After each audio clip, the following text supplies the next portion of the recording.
Hello, everyone. We are back with another match preview, and it's AFC Bournemouth back on the road Monday against QPR, trying to get back to winning ways before the year is out. If you're new to the channel, please subscribe. We also want you to hit the like button. We want to get your thoughts on this preview, your score predictions in those comments. And I'm about to bring on some Bournemouth guests as we try and prepare for this game.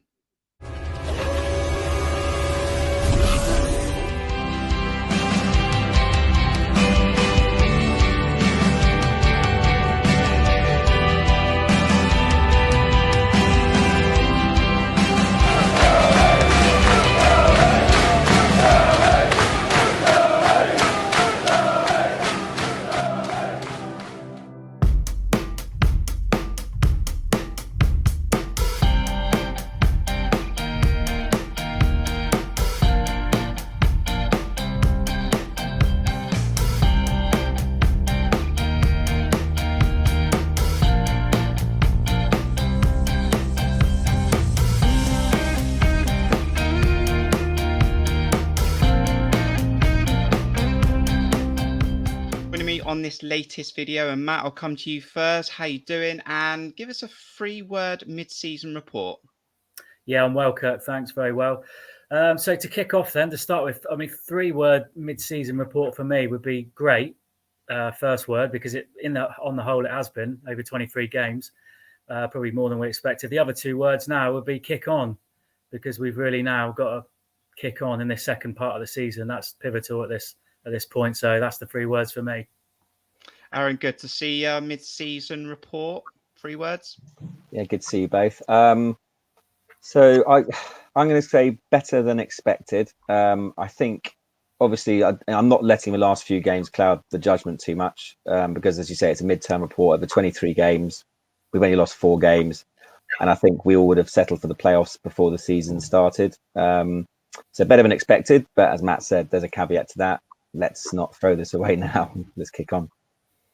I'll go for the good, the unbeaten 15, the bad, the injuries, and the ugly. Winless in 6. That's what I'm going for. And let's start the match preview then. Let's go right back to that last game. It should have been okay, Matt, that we had Lloyd Kelly back. We had Jordan Zamora back. We were meant to get back to winning ways, but missed chances. Travers keeping us in the game, and an inexperienced decision by Jaden Anthony. We lost 1-0 at Middlesbrough. Yeah, it's one of those games. You know when you're in a rut, and I was really negative ahead of the Blackburn game because everybody was coming up to me saying we'll win today. It was positive signs at Fulham. We're back to winning ways, and for some reason I was thinking I don't think we will. We're just in this run of form at the moment, and I can see us getting beat. And it was the same at Middlesbrough, albeit when I saw the team sheet, I thought, oh, this is full. Apart from Jeff Lerma probably, and maybe Adam Smith, I was thinking we're back to full strength. But there's the caveat to that is that they're not all fully fit, are they? We're rushing players back maybe a little bit. But it was a game that we should have taken something from based on those 3 glorious chances in the first half. And if one of those, all we needed was one of them to go in, and it's a totally different game, isn't it? Because we're 1-0 up. Yes, Travers kept us in it a little bit, but we had the better chances first half. We needed to be leading that game at half time and scoring the first goal, and we didn't do that. And second half, we didn't show up at all, did we? It was really disappointing. I just thought at half time, yes, it'll get them in, Parker. We'll regroup. We'll come out all guns blazing in the second half, and we'll really give it a go. I think we could nick it, actually. I was thinking we could nick this 1-0, but it just went the other way completely, didn't it? And it was Middlesbrough that come out all guns blazing like they did at the start of the first half, and they looked to want. The worrying thing for me lately is that teams seem to want it more. We were outworking teams so much at the first third of the season, but recently the teams they've sussed us out a little bit, and there seems to be more of a desire maybe from the opposition that seem to want it more than us at the moment. Whether that's a mental thing, a confidence thing, quite possibly, but it needs sorting out very quickly. I have also said though, Aaron, as well, a few weeks now that necessarily it's not formation, it's application and how we approach games and then how we try and get back into football matches. And Since Preston, there's been some worrying decisions made by Scott Parker. You've got players like Phil Billing carrying one leg, staying on the pitch. You've got the likes of Ryan Christie coming off the pitch. Yes, he was poor, but he is our top assist maker. And when you're chasing the game, surely you need to keep the best players on the pitch. Is it a concern for you? Well, obviously the last few games have been a concern. I mean, I actually felt relatively confident for Middlesbrough. Again, looking at that team sheet, I think confidence is such a big thing in football. I don't think you can underplay it. I think, it shouldn't be, but it is. And any manager, any team, any division, at any level will say that. It's a purely confidence. When you're flying high, when you're getting results, everyone wants the ball. Everyone, no one's hiding. You play a bit more braver. And I think what we've been doing recently is not being brave on the ball. I think, and that goes along with the lack of confidence. No one really wants to be the one to give the ball away. So we're playing a lot of safe passes. I think, as Matt's alluded to already, it was clearly self-evident that Kelly and Zamora are not up to speed. Understandably, I can understand getting them back in the team. Certainly, Zamora getting him back in the team. The way Steve Cook's played, probably didn't have to rush Lloyd Kelly back. But I mean, I'm a massive fan of Lloyd Kelly, but I have to say on Saturday, he really wasn't great. He was, I mean, if you remember that early on in the game, there was, a half-hearted attempt. He was jogging. He wasn't putting it all in. And as you say, Billing wasn't fully fit. So when you're carrying 3 or 4 players, however good the team sheet looks on paper, if you're carrying 3 or 4 players who aren't fully fit, that's a problem. But, I don't think the first half was that bad. We created 3 glorious chances, as has been said already. Put 1 or 2 of them away, and no one's really complaining. And that's how the season was in the first 15 games. Missing 3 great chances. I mean, all 3 really were good chances, weren't they? So, but yeah, the second half was poor. But yeah, it is worrying. But those players who I mentioned will have another 9 days of training behind them. So hopefully they'll be more up to speed. Our opposition then in the next fixture is QPR. They're currently 5th on 35 points. We do need to just bring into this, though, that they've only played 21 matches. The last 2 games have been cancelled because of COVID. They haven't actually played since the start of December, but their last fixture, Matt, was a 2-0 loss at home to Stoke. Can we take confidence from that teams can go to QPR and win? And also, is it a good time to play them with them not having match fitness for the last few weeks? Yeah, I would definitely say that. Yeah, I think that was I sort of watched that game against Stoke and I thought they were really poor, actually, QPR, because they've been on such a good run before that. And I know, Aaron, you were saying, weren't you, that game at Derby that they won, you were sort of saying, watch QPR. And I thought the same. I thought they're the team to watch, let alone Blackburn. I was thinking QPR are our biggest challengers here, but they were just completely flat against Stoke. And credit to Stoke, because they can do that to you. They can nullify your threats. They'll sit deep. It'll be a low block the way they set up, and they'll pick you up. They'll pick you off on the break, and Stoke very much did that. So maybe we've got to look to how Stoke managed that game, because it was fantastic. They executed their game plan perfectly, Stoke City. So I'm sure Scott Parker will be watching that, and he'll take bits from that. But we're going to have to impose ourselves on that game, because we've had 9 days training, 10 days training now together since our last game. Players should be getting back up to speed now. The Lloyd Kellys, the Jordan Zamuras. You've got Jeff Lerma coming back in. So really, we will have our strongest 11 out potentially on Monday. So we've got to really impose ourselves on the game as well and make sure that we take the chances that we're creating. It's been a criticism all season, isn't it? We haven't killed teams off even when we've won games. But we've got to start taking these chances. We really have got to be clinical when we create. We were doing that for a spell, weren't we? Because we were saying early season, we're so clinical. We get a chance up the other end, and it's in the back of the net. That's caught up with us, hasn't it? As the season's gone on, we're now not taking those chances, and it's such fine margins. And as Aaron rightly says, confidence plays a massive part, and that's all I think it is at the moment. I feel fully confident that we'll come again, and we will come strong. But it's up to Scott Parker to really earn his corn now. That's what he's being paid for. As I've gone on record to say before, he needs to get this team going again. Aaron, we did predict QPR to do quite well this season. Warburton, I think, picked up Manager of the Month previously, and you were worried about them a few weeks ago. Yeah, I still really rate QPR. I was actually out last night. One of my best mates is a QPR fan, so I was getting the inside info on him from him. He was saying, one thing they will not do is sit back against us. They will come at us. They will try to take us on, which could be good for us. He said they will not. They're not the sort of team, certainly at home, and their style of football is not a low block or anything like that. So they will try and out football us. He said, and another thing he was saying was that their squad is their first 11 is very good, but their squad is paper thin. They're going to lose some players to the African Cup of Nations. We're still unsure as to whether they're going to be available against us. And they're three massive players. Chair, probably their best player by a mile. Their goalkeeper, and then another player, Dieng or Kaye. I'm not sure which one is which, but either way, they're going to lose them for a period of time in January. And all three of their countries are expected to do well, so they'll be out for some time. So he's worried about their squad strength. He said Dykes should be back against us. He'll be a bit more of a target man. He'd probably play instead of Austin. But yeah, he said it should be a really game where they're going to come toe to toe with us. And I fully expect QPR to be in the playoffs this season. I don't think they'll have quite enough to make top two, especially if they get a couple of injuries later on in the season. But yeah, if those players play against us, the likes of Chair, etc., it's going to be a hell of a game because they'll play us. But we should be able to pick them off, hopefully, because as I said, we like teams to come toe to toe with us. Yeah, their top goal scorer is Chair with 6. I think Dykes has got 6 as well. Willock 5. Charlie Austin's in there. Andre Gray scored. Didn't he score a cracker at Derby as well? Didn't they nick it late? Chair's in with the assists as well. I've also got something really interesting to show you now, guys, as well. This is QPR's form at home. And Matt, when you look at this on the screen with the left-hand side being the first 6 games, and then we're working down the right-hand side as to the current where we are at the moment with that 2-0 loss to Stoke, what are you taking away from their home form as you look at that? Bit of a mixed bag, isn't it, really? A real mixed bag. But we've got 2 draws, 3 wins, 1 defeat. 3 wins, 1 draw, 1 defeat. So it's a real mixed bag. Yeah. I mean, what I would say is there's not lots of goals in there. No, there's you know not. What I mean? It's tight affairs. It's 2-0s. It's 2-1s.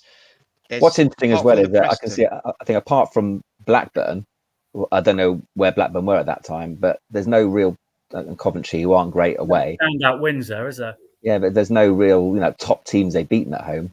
No, it's not fantastic. No, that is QPR's form at home. Then what's more interesting is to have a look at AFC Bournemouth on the road. Well, now we know we were pretty decent at the start, but Aaron, if I show you this now, AFC Bournemouth on the road, the left-hand side was the first 6 games of the season, and then working to the right is more current.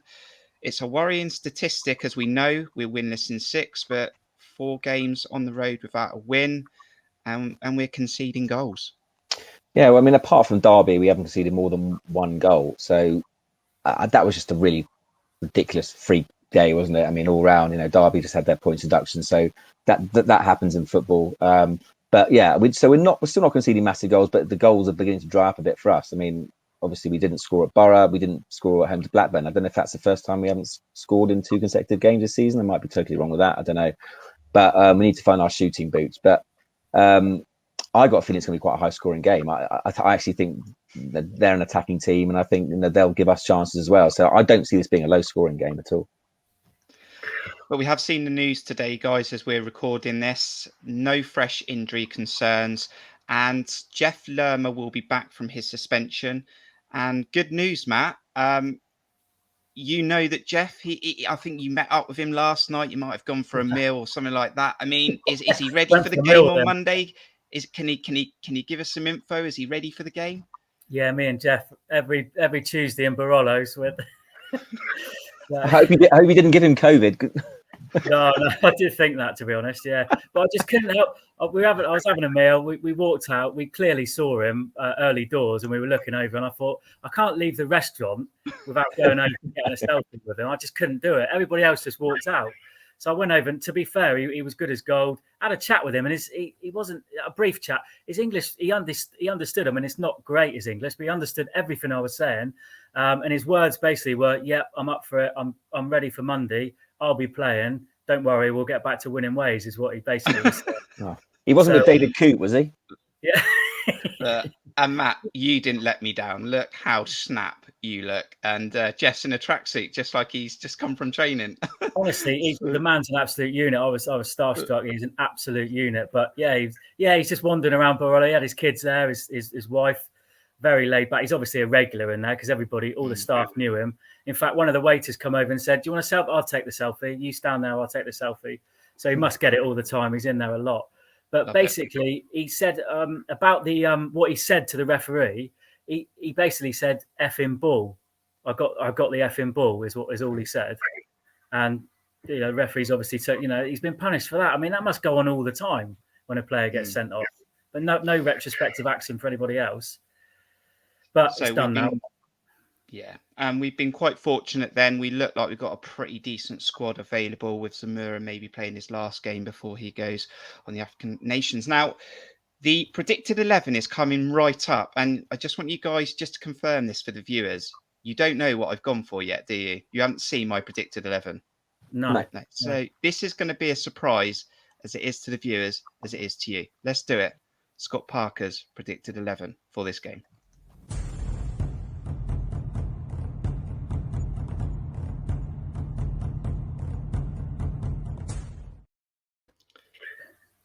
It's not about formations. It's not about players. It's about approach. It's about application. It can't get any worse. We win this in 6. We haven't scored for 2 games. Do you know what?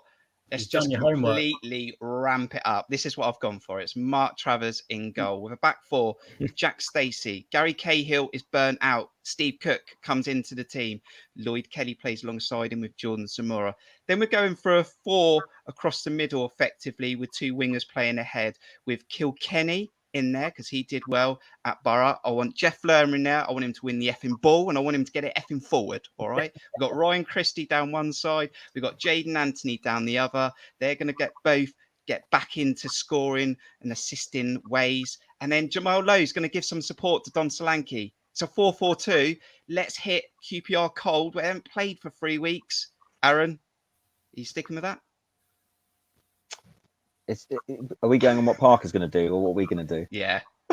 Look, I have to say, look, I'm not dead against the 4-4-2. I've never been against a 4-4-2. As long as there's 4 at the back, I don't really care. But this is the sort of formation I would like to see when we were actually losing at Middlesbrough or losing at Blackburn. Like, put 2 up top, because Dom wouldn't be isolated. Dom has been so isolated. So I've got absolutely nothing against 2 up top.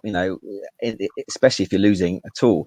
I don't think he will go for it, though. Having said that, I just don't think he will. The only change I would actually there's 2 changes I would potentially make here. One is obviously Lowe coming out, and I imagine Billing, if he's fit, coming in, or Stanislas potentially coming in, because I'd like to see Junior more central, because I think he's the one midfielder who can actually, number one, score a goal, because none of our midfielders seem to know how to do that.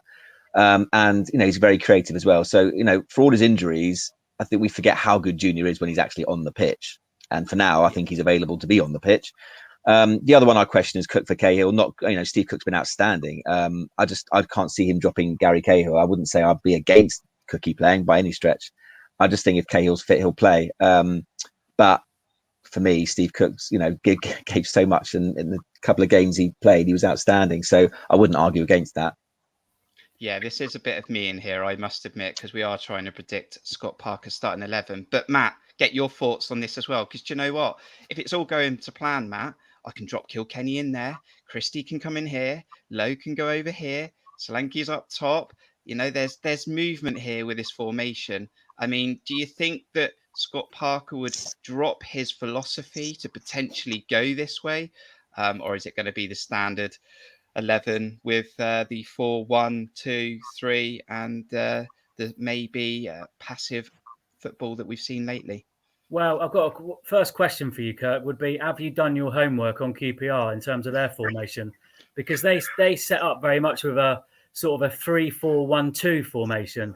So they love playing the 2 up front, don't they? Whether it's Austin and Willock, whether it's Lyndon Dykes and Willock, with Chair in behind in that 10 role. So is that had a bearing on it? Is that why you wanted to match him up and go 2 up top? I just think that we just maybe need to have a little bit of a gung-ho effect maybe early on. I don't expect Scott Parker to go that reckless. I would just like us to start on the front foot. I'd like us to hit their goal early on. Like we've said, they could be cold. They haven't played for a while. Can we get that first goal? Then that formation can drop into low coming wide. There's options, but I would just start with a really positive 2 up top. Get some support up to Solanke. Let's just see what happens. It can't go any worse. What we've tried for the last 6 games hasn't worked. I think my only concern, Aaron's obviously highlighted some things. My only concern with that would be QPR with a back three. I mean, my thinking was if we were to play 3 up top, we could really get at them. But then Middlesbrough played a back three, and that didn't quite. That backfired a little bit, and that didn't work for us, did it? Albeit we did create chances and we just missed them. The only thing that I would say is that we didn't get anybody close enough to Solanke against Middlesbrough, and in recent games, are Kilkenny and Lerma those players that are going to get close enough? I know there's 2 up top, and you've got Lowe that can drop in, and maybe he would be the player to get close to Solanke and provide that creativity. But he's more of a wide man, isn't he? I'm also thinking, do we take Anthony out of the firing line? Because at Jayden Anthony's last few games, he hasn't been good. So I'm thinking, do we take Anthony out and put Stanislas in? I know that then removes the Anthony Zamora partnership, which obviously has flourished and has blossomed, but it wasn't there against Middlesbrough, albeit Zamora wasn't 100% fit, but Anthony didn't seem to know he was there on Saturday, to be honest. So there's all sorts of permutations, isn't there? But I get why you've done it, Kirk, because sometimes you do need to shake things up a little bit. Obviously, it's not been working of late, so Parker will need to look at it and think, right, what can I do to change it? Do we go 2 up top, keep the 4 at the back, and go back to basics, really, isn't it? 4-4-2, and have a right go at them. My concern with that is Chair, as Matt says, plays just behind the front 2.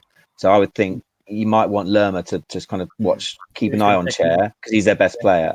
So then Kilkenny will then struggle against the other 2. He'll be completely outnumbered. So we might lose control of the ball. They also play with wing backs getting really high up the pitch, likes of Adoma plays wing back.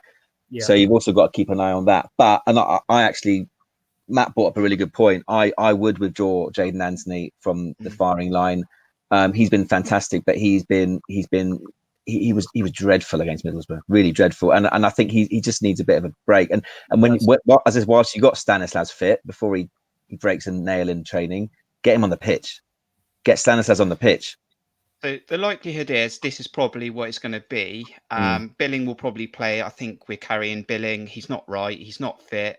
I don't think he'll play if he's not fit this time. I think he'll switch up with Stanislas or Marcondes or someone else. So I think he'll only play if he's fit. So the only change you want to make then potentially is Stanislas for Anthony. Stanislas. I would do that. I would do that. Yeah, I would just take him out the firing line, like we've said. I just think he just needs a break. They've got a game in 3 days after, so Junior probably won't be able to do both. Yeah. Okay, well, let's lock it in. That is our predicted 11 for this game. Do you agree, disagree? Let us know in the comments. Also interested to get your thoughts on that 4-4-2 that I threw in.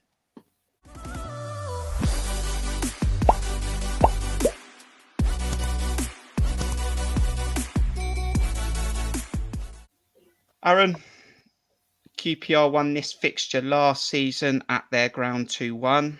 We won the fixture first game of the season at our ground between the teams 2-1. How are you feeling about this game? You go into the game. Do you think we can get back to winning ways? I think you have to believe we have to believe it. Look, this is a very tough game. Our run after this is on paper much kinder. We should be picking up a lot of points after this game, which gives me a lot of hope. This is a very tough game, but as you say, they're accentuating circumstances. QPR haven't played for 3 weeks. They might lose some players to the African Nations Cup, but all taking everything into account, I'm going to back us to win this game. I think we'll win 2-1.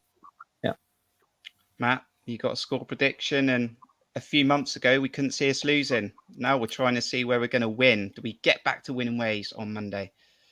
Well, potentially, out of the 23 games that we've played, QPR actually impressed me the most when we played them, albeit we beat them 2-1 at our place. I thought they were arguably the best side that we've come up against. So this is going to be a real test for us.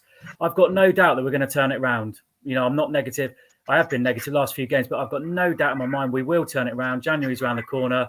Could be a couple of players go back, a couple come in to freshen it up. I think we need another number 9, definitely, to either play alongside Dom or give him some competition. But it's a confidence thing, like we've said.